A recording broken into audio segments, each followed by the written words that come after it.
Yogyakarta. Bagi banyak orang, kota ini dikenal sebagai kota pelajar. Tempat budaya tumbuh berdampingan dengan kehidupan yang tenang, jauh dari hiruk-pikuk kota metropolitan. Jauh pula dari bayangan lintasan balap berkecepatan lebih dari 300 km per jam. Namun, di balik ketenangan itu, Yogyakarta diam-diam telah melahirkan banyak pembalap yang membawa nama Indonesia ke panggung internasional. Seolah-olah kota ini menjadi sebuah kawah candra di muka, tempat lahirnya para pebalap yang berani bermimpi lebih besar. Sebelum dunia mengenal nama Veda Ega Pratama, Yogyakarta sudah lebih dulu melahirkan nama-nama besar. Ada Hendriansyah, legenda road race Indonesia yang dijuluki Dewa Road Race. Selanjutnya Aldi Satya Mahendra, pembalap asal Bantul yang menorehkan sejarah gemilang di ajang kejuaraan dunia balap motor internasional World SSP. Lalu ada Doni Tata Pradita, pembalap Indonesia yang menjadi salah satu pionir di kejuaraan dunia Grand Prix. Mereka datang dari generasi yang berbeda, berkompetisi di kejuaraan yang berbeda, tetapi memiliki satu kesamaan. Mereka membuktikan bahwa pembalap dari Indonesia, khususnya Yogyakarta, mampu bersaing melawan talenta-talenta terbaik dunia.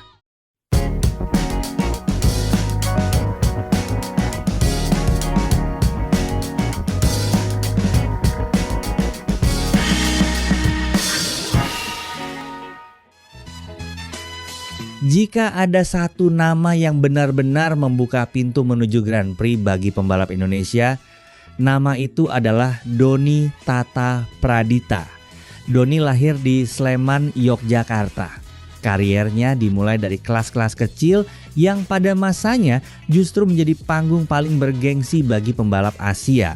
Ia menjuarai berbagai kompetisi regional, mulai dari kejuaraan Underbone Asia hingga Yamaha ASEAN Cup. Di era itu, belum ada jalur pembinaan yang jelas menuju Grand Prix. Belum ada Asia Talent Cup, belum ada Red Bull Rookies Cup, belum ada Junior GP. Setiap peluang harus diperjuangkan sendiri, dan setiap langkah ke level yang lebih tinggi terasa jauh lebih sulit dibanding sekarang. Kesempatan menuju kejuaraan dunia akhirnya datang, namun bukan dalam bentuk kontrak semusim penuh, melainkan melalui wild card. Antara tahun 2005 hingga 2007, Doni beberapa kali tampil di Grand Prix Malaysia pada kelas 125cc dan 250cc. Hasilnya memang belum menghasilkan poin. Tetapi pada masa itu, sekadar berdiri di grid kejuaraan dunia sudah menjadi pencapaian yang luar biasa, karena belum banyak pembalap Indonesia yang mendapat kesempatan seperti itu. Musim 2008 menjadi titik balik. Doni akhirnya mendapatkan kesempatan menjalin satu musim penuh di kelas 250cc bersama Yamaha Pertamina Indonesia. 16 balapan, 1 poin. Jika hanya melihat statistik, angka itu mungkin terlihat kecil.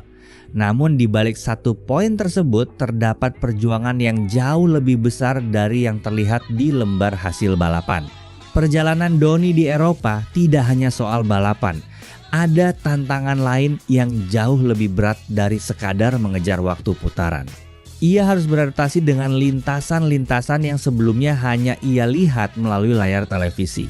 Di saat para pembalap Eropa tumbuh dengan mengenal sirkuit seperti Jerez, Mugello, atau Assen sejak usia belia, Doni justru harus mempelajarinya untuk pertama kali ketika sudah berkompetisi di kejuaraan dunia.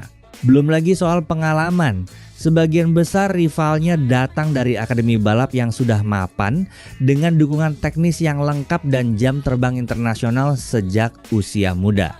Sementara Doni membawa satu harapan besar dari Indonesia, negara yang saat itu belum memiliki jalur pembinaan menuju Grand Prix seperti sekarang. Karena itu, melihat perjalanan Doni hanya dari jumlah poin tentu tidaklah adil. Sebab perjuangan terbesarnya bukan hanya melawan pembalap lain, tetapi juga melawan keterbatasan yang mengiringi setiap langkahnya. Perjalanan Doni belum berhenti. Ia sempat berkompetisi di Super Sport. Kemudian kembali ke Grand Prix saat Moto2 lahir pada musim 2013 bersama Gresini. Hasilnya memang tidak dipenuhi podium. Namun, tidak semua pembalap dikenang karena jumlah trofi. Sebagian dikenang karena keberaniannya menjadi orang pertama. Doni Tata adalah salah satunya. Ia membuka jalan saat jalan itu bahkan belum benar-benar ada. Tapi menariknya, keberhasilan Doni bukanlah sebuah kebetulan. Begitu pula dengan munculnya Veda Ega Pratama dan Aldi Satya Mahendra. Ketiganya berasal dari daerah yang sama. Daerah yang sejak lama memiliki budaya balap yang begitu kuat.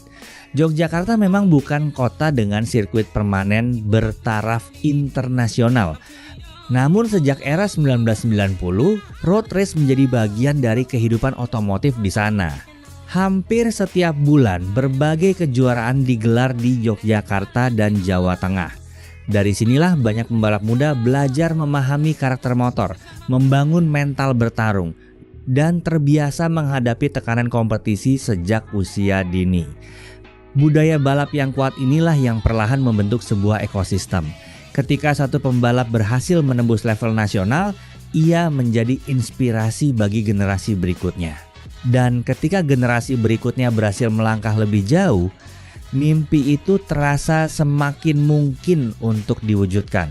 Perbedaan terbesar antara era Doni dan era Veda sebenarnya bukan terletak pada bakat, melainkan pada sistem. Saat Doni memulai karirnya, jalur menuju Grand Prix masih sangat terbatas. Kesempatan tampil di level dunia sebagian besar datang melalui wildcard atau dukungan sponsor yang tidak mudah didapat. Tidak ada jenjang pembinaan internasional yang benar-benar terstruktur bagi pembalap Asia. Berbeda dengan sekarang, Veda tumbuh melalui sistem yang jauh lebih jelas, dimulai dari pembinaan Astra Honda, kemudian Asia Talent Cup, Red Bull Rookies Cup, Junior GP, hingga akhirnya Moto3. Setiap jenjang dirancang untuk mempersiapkan pembalap menghadapi tantangan berikutnya. Dengan kata lain, jika Doni adalah pembuka jalan, maka Veda adalah hasil dari jalan yang mulai berhasil dibangun. Dan bisa dibilang keberhasilan Veda hari ini juga merupakan buah dari perjuangan para pembalap yang datang sebelum dirinya. Ada satu cerita menarik yang seakan menghubungkan masa lalu dan masa kini. Beberapa waktu lalu kami mencoba menelusuri keberadaan motor Yamaha TZ250 yang pernah digunakan Doni Tata saat tampil di kejuaraan dunia. Kami penasaran, apakah motor itu masih tersimpan atau mungkin menjadi koleksi museum? Ternyata jawabannya cukup mengejutkan. Motor tersebut masih digunakan untuk track day di Spanyol. Foto yang beredar pada tahun 2016 menunjukkan bahwa motor itu masih hidup, masih melaju, masih mengeluarkan suara yang sama seperti saat membawa nama Indonesia di lintasan Grand Prix. Hari ini harapan itu kini berada di pundak Veda Ega Pratama. Tanpa banyak yang menyadarinya, kita sedang menyaksikan lahirnya babak baru dalam sejarah balap motor Indonesia. Karena beberapa tahun dari sekarang, ketika nama Veda semakin besar di panggung internasional, kita mungkin akan kembali melihat ke belakang. Melihat bagaimana estafet itu pertama kali dibuka oleh Doni Tata Pradita. Di mana tanpa langkah pertama itu, mungkin tidak akan ada jalan yang bisa dilalui oleh generasi setelahnya.